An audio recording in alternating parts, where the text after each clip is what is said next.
Ensemble, relation, application, même différence, même ensemble. J'ai deux ensembles A et B, deux sous-ensembles de E qui les contient. Donc montrer que A delta B, A delta C est égal à B delta C si et seulement si A est égal à B. Bon, on va procéder de manière algorithmique dans le sens direct d'abord. Donc comme hypothèse, supposons que A delta C est égal à B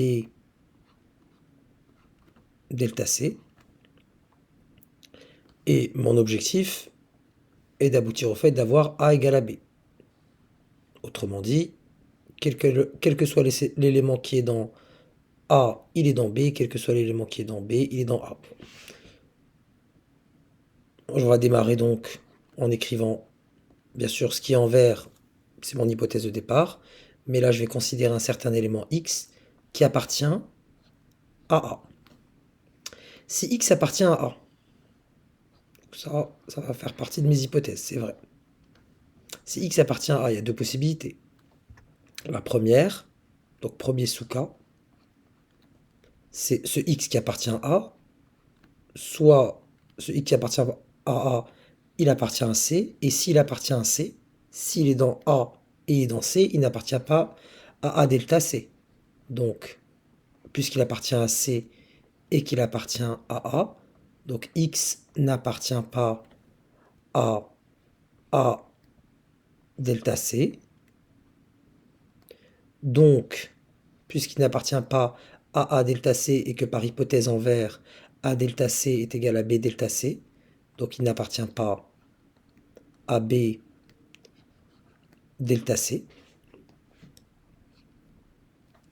Et s'il n'appartient pas à B delta C, bon, à la différence symétrique, il n'est pas dans la différence symétrique de B delta C. Qu'est-ce que cela signifie? Imaginez-vous, voilà, on peut prendre deux cas de figure pour que vous puissiez le voir. Je vais vous représenter B en orange et C en vert. Donc là, on va considérer qu'il y a une intersection. Donc, dire que, dans le cas d'une intersection, que le point, l'élément considéré là, n'est pas dans A delta C, donc pas dans B delta C, ça signifie qu'il est partout, sauf ici.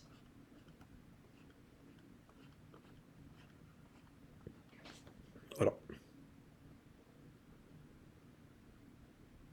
Mais en même temps, il appartient, il appartient à C. Donc si il n'est pas ici et qu'il appartient à C, il est forcément là-dedans. Il est dans l'intersection. Donc le fait de ne pas appartenir à B delta C aboutit au fait que finalement X appartient à l'intersection de B et C. Et si X appartient à l'intersection de B et C, donc il appartient à B. Donc dans mon premier sous-cas, donc en considérant X appartenant à C avec un certain élément X qui est dans A, j'aboutis au fait que X appartient à B. J'aurais pu faire, B aurait pu jouer le même rôle, j'aurais pu dire soit X appartient à B, j'allais aboutir à la même chose. Donc A et B jouent des rôles symétriques.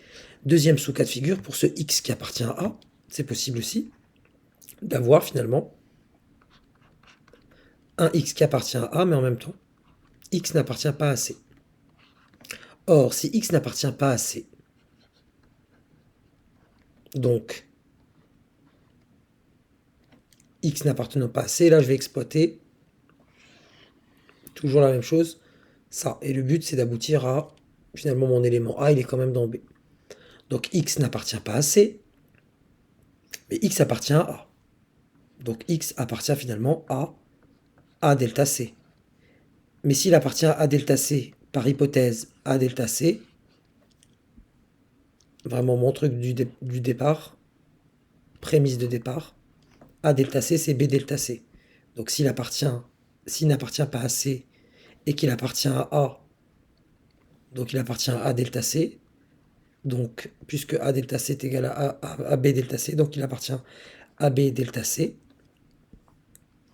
mais il appartient à B delta C, mais en même temps il n'est pas dans C, donc forcément X appartient à B. Voilà, donc dans tous les cas, vous pouvez faire la même chose avec B et vous considérez que, voilà, quel que soit l'élément X qui appartient dans A, bah, il est dans B, et quel que soit l'élément X qui appartient à B, bah, il est dans A. Donc on a A inclus dans B, B inclus dans A.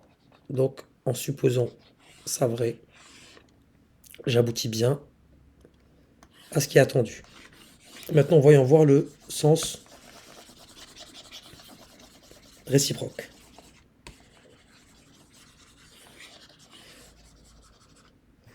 Si A est égal à B, bah évidemment, si A égale à B, donc A delta C, écoutez, A égale à B, c'est tautologique. Hein. A, c'est B. Donc A, vous pouvez le remplacer par B. Bah, B, A delta C égale à B delta C. Donc il y a toujours des points à gratter.